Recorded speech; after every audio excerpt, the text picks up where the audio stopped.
bonjour à tous, j'espère que vous m'entendez bien. On va tester les capacités d'insonorisation de cette voiture. Je pensais que c'était un moment important pour qu'on échange, parce que c'est un moment critique évidemment pour notre pays, mais aussi sur un certain nombre de situations qu'on a à gérer au sein de mon cabinet d'avocat, notamment la situation au Sénégal où la démocratie du pays est en jeu et où l'avenir de tout un peuple est prise en otage par les décisions d'un responsable politique majeur. Alors on va attendre que vous connectiez. J'aimerais avoir une pensée pour les gestes de solidarité qu'on reçoit un peu au quotidien qui nous permettent d'alléger notre fardeau. Là par exemple, on avait loué une voiture pour des raisons diverses et bon, en fait, du fait de notre engagement et des luttes qu'on a menées, mises en œuvre, la personne qui nous l'a loué nous a fait un petit geste, nous a permis d'avoir ce monstre très polluant, mais très confortable aussi, avec toutes les options comme vous le voyez. Donc voilà, tout ça pour vous dire que, peut-être commencer par là, pour vous dire qu'on est sur une situation qui est extraordinairement violente, dont on essaye de ne pas vous faire part pour pas vous appesantir, et parce que l'objectif de nos ennemis est justement de nous faire parler de nous, pour finir par lasser les personnes et faire oublier les raisons de notre engagement. Mais je peux vous dire que la situation qu'on traverse est moins particulier dans cet engagement qui nous a menés à vous défendre collectivement en tant que Gilets jaunes, mais aussi certaines de ces figures les plus importantes comme Maxime Nicole et d'autres, nous coûtent énormément. Les risques qu'on prend en publiant les ouvrages que l'on publie, et notamment Coup d'État, ce manuel insurrectionnel dont on va parler aujourd'hui, nous font vivre en fait la nature d'un régime que beaucoup des classes moyennes, avec la réforme des retraites, découvrent comme étant autoritaire, chose que une grande partie des classes populaires et des opposants politiques savaient depuis bien longtemps, avec une des caractéristiques clés de ce genre de régime, c'est justement une violence sourde, silencieuse, alors parfois spectaculaire, comme lorsqu'on publicise de façon massive le fait que je serais accusé de viol et autres balivernes particulièrement violentes, mais aussi de façon plus sournoise, en profitant pour placer sous surveillance, justement, du fait de ces accusations et d'autres procédures, tout mon entourage, ma famille, convoquer ma petite sœur, ma mère, pour leur faire parler de mon intimité, me convoquer régulièrement tous les mois, essayer d'inventer d'autres affaires, de façon à évidemment nous déstabiliser, nous démoraliser et encore une fois nous éloigner de vous, parce que on essaye de pas vous en parler pour pas vous appesantir et surtout pour pas décourager ceux qui veulent lutter, pour pas leur donner l'impression que ça va être un chemin de croix et ainsi de suite. Et en même temps,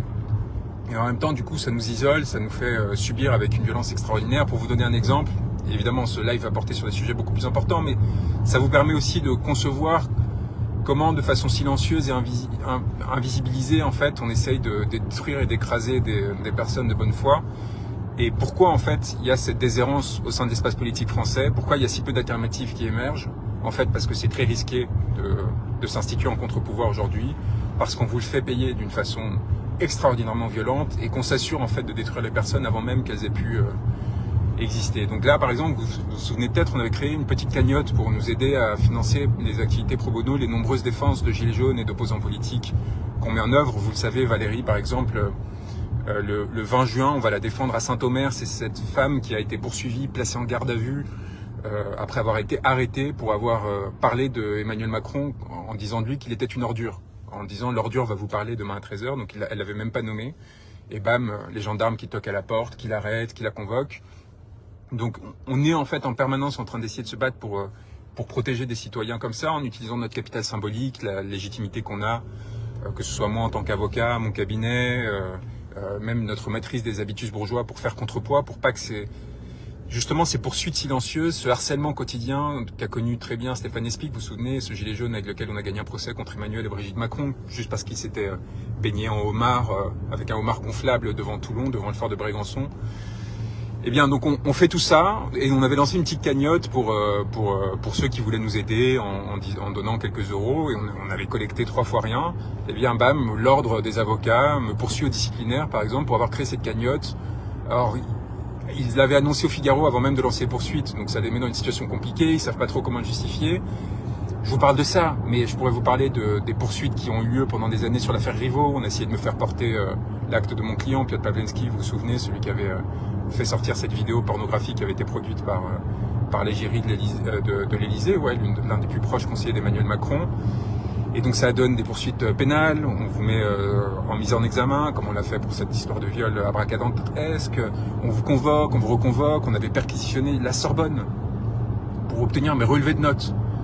On en était allé jusque-là, vous voyez, après avoir placé sous surveillance physique mon domicile, mon cabinet avec des policiers, avoir intercepté mes communications, au prétexte de déterminer si j'avais été à l'université avec la compagne de Piotr Pawlenski.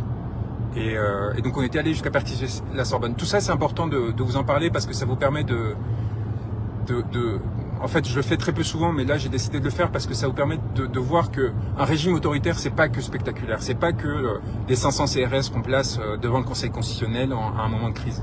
C'est aussi toutes ces micro-mesures qui n'ont qu'un objectif: harceler, affaiblir l'opposant politique, le délégitimer, absorber toutes ses forces, ses ressources pour qu'il soit épuisé.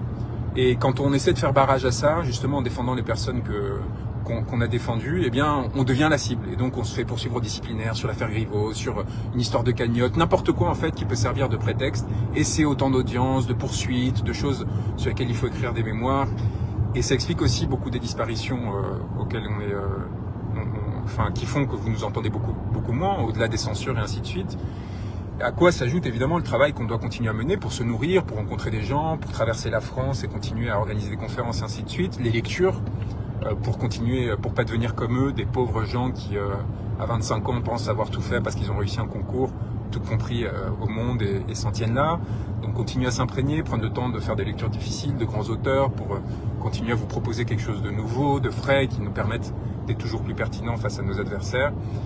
Et évidemment la fatigue, les brisures intimes que ça produit, et ainsi de suite. Donc on est dans ce rapport de lutte extrêmement épuisant, extrêmement violent, avec des prétextes à tout va. On essaye de protéger les citoyens qui se retrouvent dans cette situation, et on se retrouve face à des affaires comme celle de Noël Daufour. Donc c'était la première dont je voulais vous parler.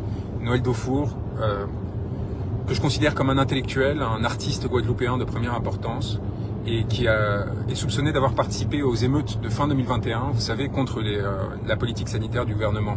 Ils avaient réussi à bloquer l'île, tous les organisateurs, ils avaient quasiment réussi à rendre indépendante la Guadeloupe presque. En tout cas, il y avait une remise en cause de l'autorité de l'État à une époque où le ministre des Outre-mer, c'était un certain Sébastien Lecornu, qui espérait devenir Premier ministre après la réélection d'Emmanuel Macron, et qui avait vu en fait son autorité remise en question de façon extrêmement brutale, et qui avait pour directeur de cabinet Philippe Gustin, qui avait été préfet de la Guadeloupe, et qui donc lui avait dit « vous inquiétez pas, je vais gérer le truc ». Et ils avaient fait ça de façon assez perverse. Donc d'un côté, ils avaient envoyé le RAID, le GIGN, tir à balles réelles contre les populations, enfin une histoire complètement folle.